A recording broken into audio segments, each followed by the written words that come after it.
Okay, so now we start the second part. Now we're in the Rules Committee. Now, some things that are important to remember about the Rules Committee. The Rules Committee, the people who sit on the Rules Committee, are appointed by the Speaker of the House of Representatives. So when you think about the Rules Committee, think about the Rules Committee as being just the power of the Speaker of Representatives sort of extended. The people in the Rules Committee basically are going to do the things that the Speaker of the House wants to do, because the Speaker is going to pick people to be on the Rules Committee that are going to be loyal to the Speaker, that are going to do what the Speaker wants. And so here's what the Rules Committee does. They do a bunch of things, but we're going to focus on two things that they do. First, in the Rules Committee, one of the things that they do is they determine how much time is going to be spent debating the bill. Phil's corn law. Are we going to spend half an hour debating the bill? Are we going to spend an hour debating the bill? Excuse me one second here. Are we going to spend an hour debating the bill? Or are we going to spend 3 hours debating the bill? The Rules Committee gets to decide how much time is going to be spent on the bill.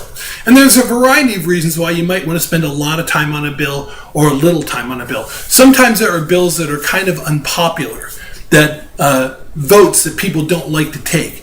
For example, oftentimes whenever we raise the debt ceiling, what that means is that we allow the government to borrow more money. The government's already borrowed a bunch of money, and then every time it gets to maxes out its credit card and it's borrowed as much money as it's allowed to borrow, then Congress has to go ahead and raise the limit and let it borrow some more money.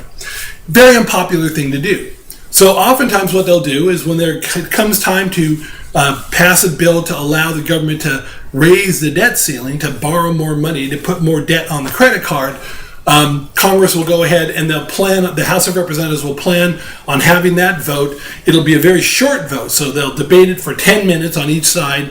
At 11 o'clock at night, vote for it and get out of Dodge, get out of town, because it's so unpopular. They don't want to spend a bunch of time debating it because it's just unpopular.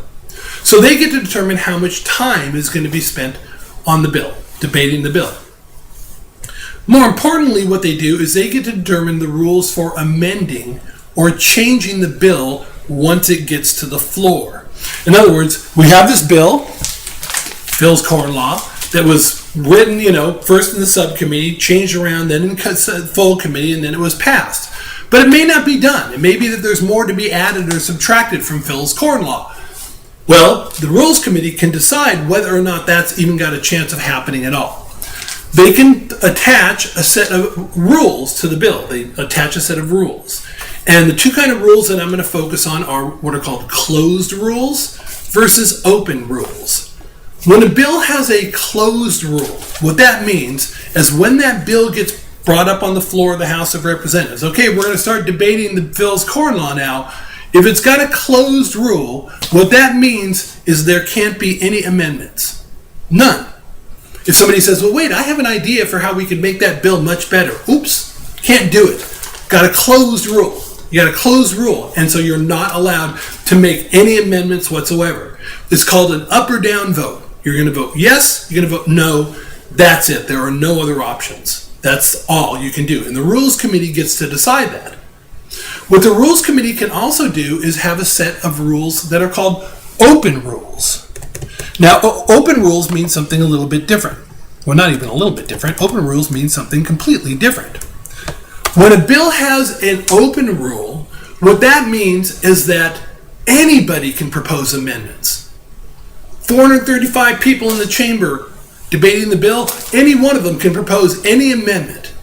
Now, there's only one limitation as far as this goes in the House of Representatives, and that is that all amendments have to be germane.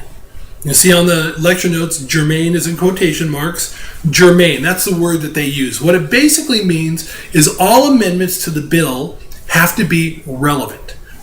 They have to be relevant to the bill. My bill's about corn, right? It's Phil's corn law. So if somebody says, I want to change the bill. I want to add a part to the bill that says that we're going to raise the federal minimum wage. Everybody would look at each other like, the minimum? It's about corn. It's about corn, right? You can't raise the minimum wage. What's the minimum wage have to do with corn? It doesn't. It has nothing to do with corn. So you can't propose an amendment that isn't germane or relevant to the bill. Here's an interesting fact. In the United States Senate, you can.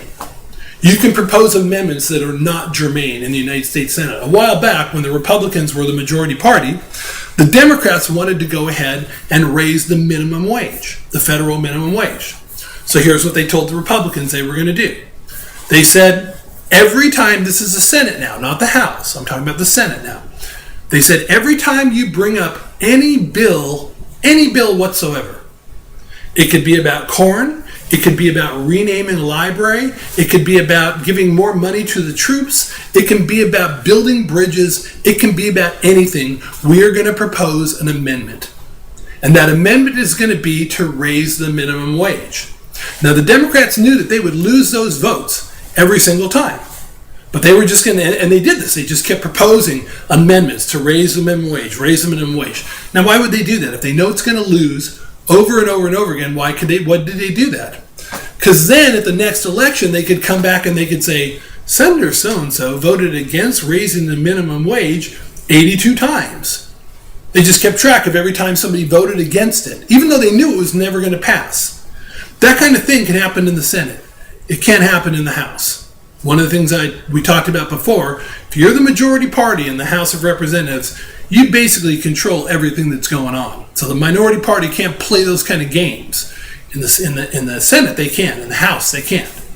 So if there's an open rule, what we were talking about before, if there's an open rule, then anybody can propose amendments, but they have to be germane. Now, then in the United States, then what happens in the House is once they've decided what the rules are going to be, then they go ahead and they vote in the committee in favor or against the rules.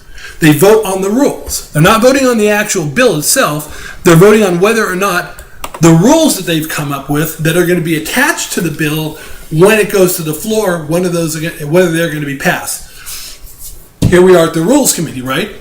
If a majority of people support the rules that have gone along with the bill, then the bill will go to the floor. If a majority of the committee doesn't support the rules, then the bill can't go to the floor, because the only way you can go to the floor is if you have some rules with them. You need to know, how are we going to debate this? How long are we going to debate them? Who can propose amendments? If you don't know any of that, you can't even start. So if a majority doesn't support the rules in the Rules Committee, the bill dies. That almost never happens. That almost never happens. Usually the Rules Committee sticks together and does what the Speaker wants them to do. Okay, so just sort of going through this one more time. The bill starts off with we're in the House with the Speaker of the House of Representatives. The Speaker of the House then sends the bill to the chairman. In this case, we're going to say the chairman of the Agricultural Committee, because my bill is about corn. From there, the chairman sends the bill to the subcommittee, where they hold hearings and they do a markup. They mark up the bill. If it gets majority support in the subcommittee, it then goes to the full committee to be debated again and to hold more hearings and to do a markup.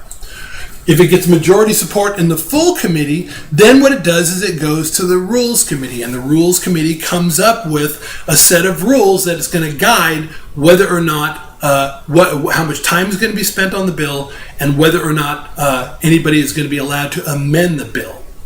Once they've come up with the rules, they vote on that, and as long as a majority supports the rules, then it can go to the floor of the House of Representatives.